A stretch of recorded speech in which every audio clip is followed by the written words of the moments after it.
Well, it's Talent Month. Welcome to the crew from GagaMuller. Thanks for having us. Yeah. Thank you. So I'm going to start with you, Peace. How are you? I'm good, thank you. How are you doing? Yeah. Fantastic. Well, you're looking wonderful. So tell me a little bit about who you are and how do you arrive on this call? Well, I'm Peace Olaniyi. And yes, so I've been with GagaMuller for a year now. So previously, I worked at a previous company for 4 years, in a different construction company, a data center too. So that led me then to GagaMuller, and they were a client of us actually at that time. So they knew a bit of me, a bit of my background already. So it was great to hear from them. So once they um, contacted me, it was great, and I took that opportunity, and here I am now at 1 year later at GagaMuller. Fantastic. There's a bit of beef there. I want to know what your previous employer thought about you going over to a supplier. How did that go? Oh, at first, like they were shocked, but once I said the name GagaMuller, they're like, "Oh, okay, fair enough." Because at that time they saw GagaMuller as, the big boys, as like the big boys, and the previous job it wasn't really wasn't really much BIM related elements to that job, so I saw this opportunity to grow in a company that I Okay. knew that I could learn more. So it's good. I We'll had to come. jump on. We'll definitely come back for the listeners to explain a little bit more BIM and stuff like that in a moment. But Yeah. Cian, you're barely in the door, and now you're on there on this video cast. My goodness, Absolutely, yeah. What an honor. What an honor, what a Gary. fantastic honor. So tell us, you're only there 10 days. Yeah, fresh in the door. I suppose how I came about to start working in GagaMuller was I suppose I've been working in my experience in marketing is mainly with B2C brands. And the two previous companies I was with were quite kind of well-known brands. And kind of in established companies, you don't kind of get the same freedom to kind of implement your own ideas. Like I suppose the systems and processes in place. So when I met with Paddy and Thomas, the two CEOs, they kind of shared with me their vision of what the future of GagaMuller looks like, and I suppose it captured the imagination as to kind of being part of something special, like I think they're just about 4 years in operation, and they've got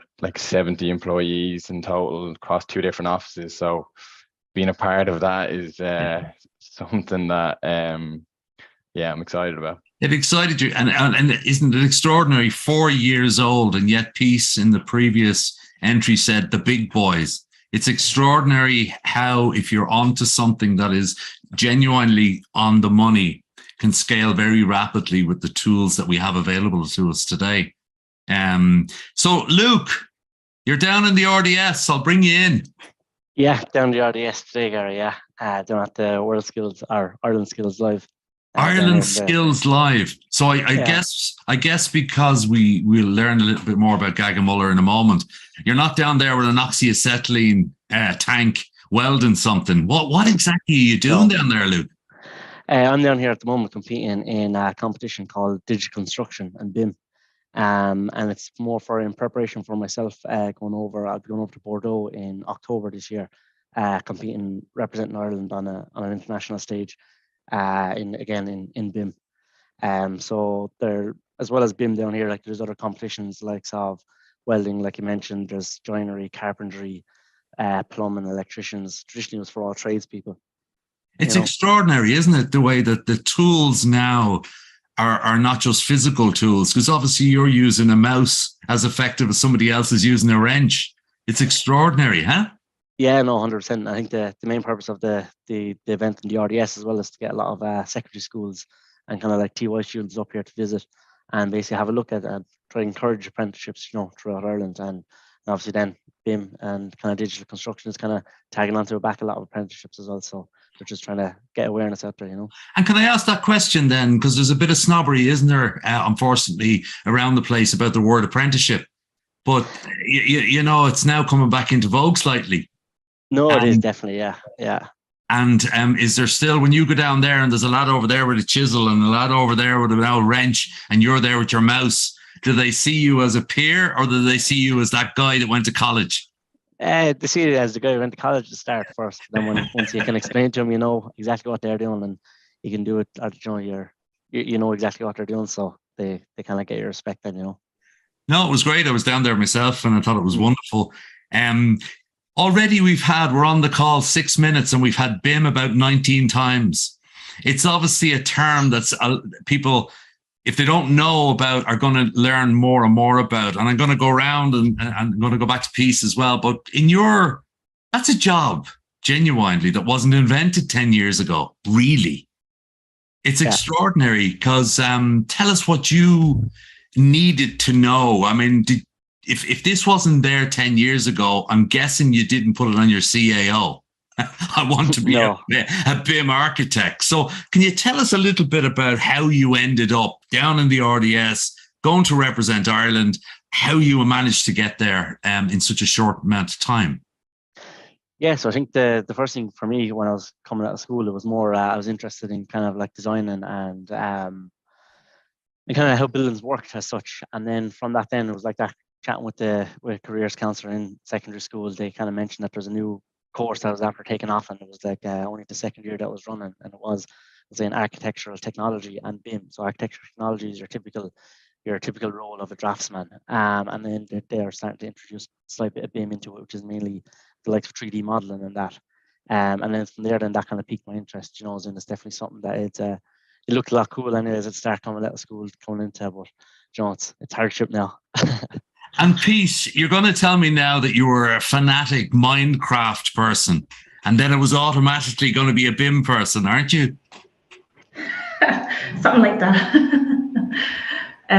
What was your background on an industry that probably didn't exist 5 years ago? I mean, what's your story? It was actually, you know, the different path I was going to. I was more into arts and fine arts. So I did fine arts in first year of college, but that didn't interest me much. You know, there was no strive, there was no, you know, passion to do any more. I don't know. I was like, I can't do this anymore, and wanted something challenging. So I was talking to some of my lecturers and my friends and my mother actually. On a different path, like my father was a civil engineer too, so I was like, okay, I might deep into construction. So yeah, that's how I ended up, and it was my father that helped me decide. So I went to Institute of Technology in Carlow, and the lectures were amazing. They gave me a lot of help and assistance, and 4 years later I went straight into work, and here I am. 5 years later again, GagaMuller. And it's amazing because one of the challenges we have, right, in the traditional construction industry is more females. But in the professional services, there seems to be quite a few coming in. Yeah, exactly. Is that your feeling? Back then, when I was in college, I was actually the only female in my year for quite some time. So that was a bit challenging and a bit scary at first. But now, like the last 2 years, I can see more women coming in, and it's amazing to see more representative across all different sectors in construction. And I guess, like when you have a different perspective on design, and you know, men tend to be certain bias and females a different bias and international, we got to blend them all up. Yeah. And then you go and you get someone who doesn't know anything about the construction industry, like Cian, to come and promote you and market you. So Cian, how are you going to make sense of any of this? That's it. Yeah. It'll take a lot of workshops and a lot of meetings. There's a lot of acronyms. Yeah, exactly. Yeah. I have a lot of learning to do. The other companies you worked for, right? The companies that I feel they're like Voldemort because you've been great. You've alluded to them, but you haven't mentioned them. What skills do you think you're bringing from those bigger, more structured companies into one that you mentioned earlier is very young still? They may be big and they may be on a very strong trajectory, but they're young and flexible and all the things that attracted you. But what did you learn in the bigger companies? Because sometimes that's important too, isn't it? Yeah, exactly. Yeah. I suppose the biggest thing I can take from my experience in those companies is the strategies to put in place on each of the different marketing activities. So I suppose my objective in my role is, I suppose there's two objectives.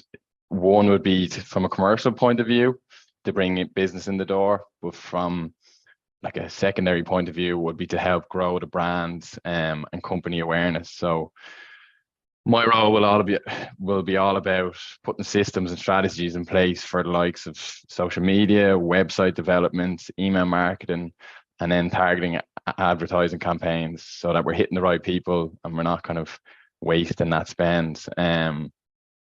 So that's what I have lying ahead of me. Isn't it interesting? And you mentioned it earlier, but when we were all starting our business previously, we used to have marketing and sales, and we used to do a great job outside the company telling people what we were, but we forgot to internalize it and tell the teams that were in the RDS or in Sandyford or, those. Now I hear these things like town halls and regular meetings to communicate with the different groups.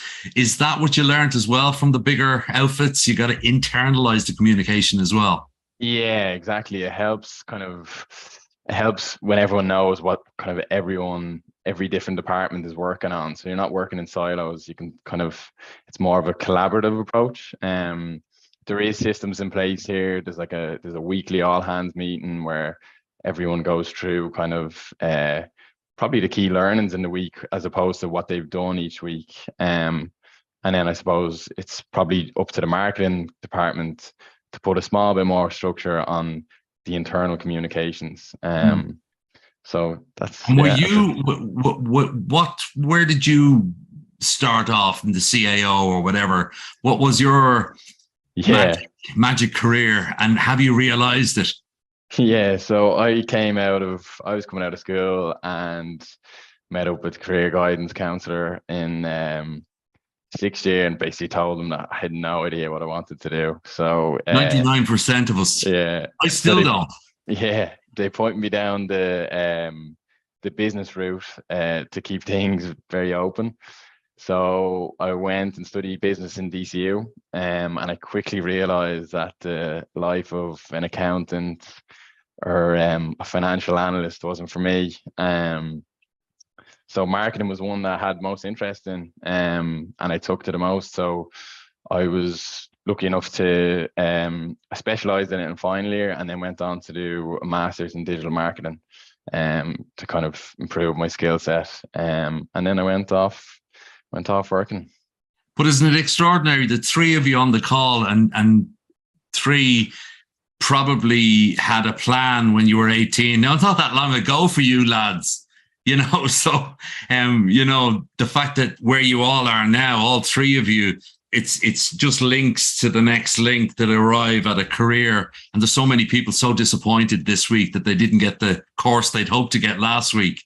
And ultimately, you just have to take every learning and move to the next space. I'm going to bring Luke back in because there's this thing that has me very excited. It's called a digital twin.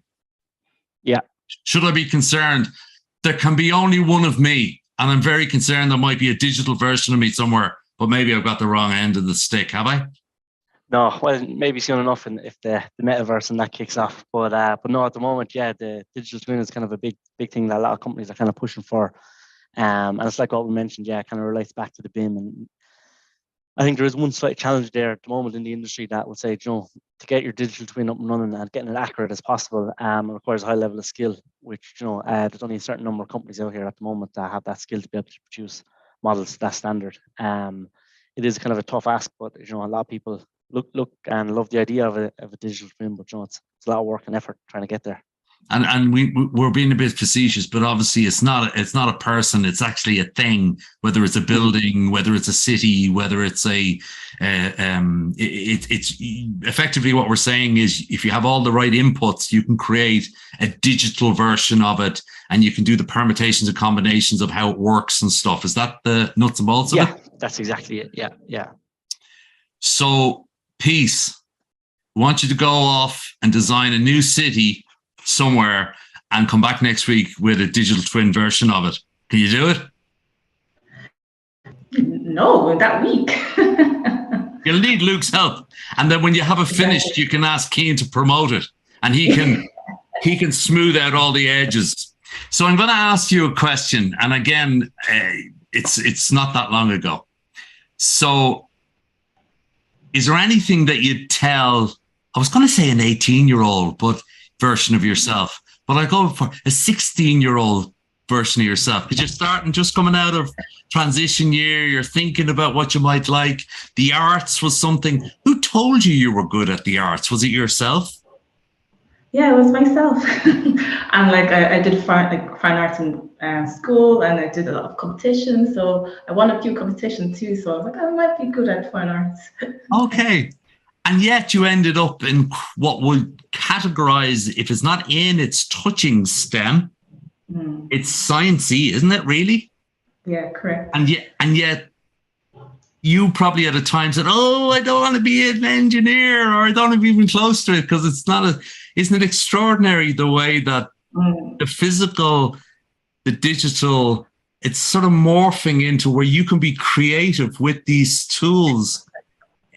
Whereas we were too siloed, or maybe our definition of things is too siloed. We all need to be a bit more malleable. And is that, I'm blown away by the fact you were fine arts, which is nearly as extreme as you can get from engineering, isn't it? Yeah, it's so different. At that stage, I didn't know what I wanted to do, but I said, okay, I'm good at fine arts, and I can draw, I can do something with that. But another element of me too is I wanted something challenging. So that was what I was looking for. So back then, if I was to tell my 16-year-old self is, never give up, just keep going. And so there's so much avenues out there. You can, especially with everyone getting not their favorite CAO, points or their accepted colleges. You just never give up. There's always different avenues, as I said. Cian, what would you tell us, 18-year-old version of yourself or a 16-year-old version of yourself? I tell myself a lot of things, but the first one would be basically the power that personal relationships can have, and to value them. Like I've seen a lot of examples in both in work and in life where conflict can happen, and it leads to it can affect people negatively, both in career path development. And like I got this role from kind of a personal relationship, and that it's just so important. Like I suppose GagaMuller is a perfect example of how good relationships started off, because a lot of that work at the beginning was with personal relationships, and then it snowballs into what it is today. So you never know what that link or that connection you have with someone can do for you down the line. So always I think what you're also saying and covering, which you end up having your own demonstrable evidence of it when you get my age, is trust is probably the most, it's much thrown around. We're trustworthy and we're this, but usually you keep going back to people you trust. Yeah. And that ultimately is like what you're saying. We've loads of friends, but we don't trust them all for certain things. Yeah. So Luke, we're going to finish with you. You're 16, right? Right. What are you telling yourself? I suppose probably one of the big things is that, if you're looking to do something, just put the head down and focus in on it. And it kind of ties back slightly to what you're saying, as people are preparing up for the CAO results and all that coming out. I know it's kind of a slight bit older, but in terms of, if you don't get it around the first time, there's no harm in come back and doing it a second time if needs be. And then last one on that, then, just keep the head down and just focusing on it, I think that's the really great way to finish, is that it doesn't matter how talented you are, whatever talented it is, if you don't apply yourself, you'll never actually fulfill. And don't be afraid. And this is what's great about your generation, guys. I have to be brutally honest. You're actually not afraid to fail. I come from a generation where fail was a big thing. It was a big thing that you didn't want. So you were uber selective of the bank, or what type of bank. Well, a big bank. Whereas, you know what, fail is just a word, same way as knowledge is just a word, same way as experience is just a word. You can interpret it whatever way you want. So fantastic. It's been fun. It's been short and sharp. Luke, good luck for Ireland. Perfect. Thanks for doing, Gary. Yeah. And Cian, best of luck with your job. Thanks, Gary. Yeah. Chat soon. Peace.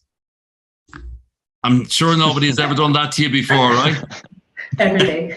Every day. I'm sorry to be your dad, because that's a real dad thing, isn't it? Thanks, guys. Thank you. Thanks very much. Thank you. Thanks, Gary. All right.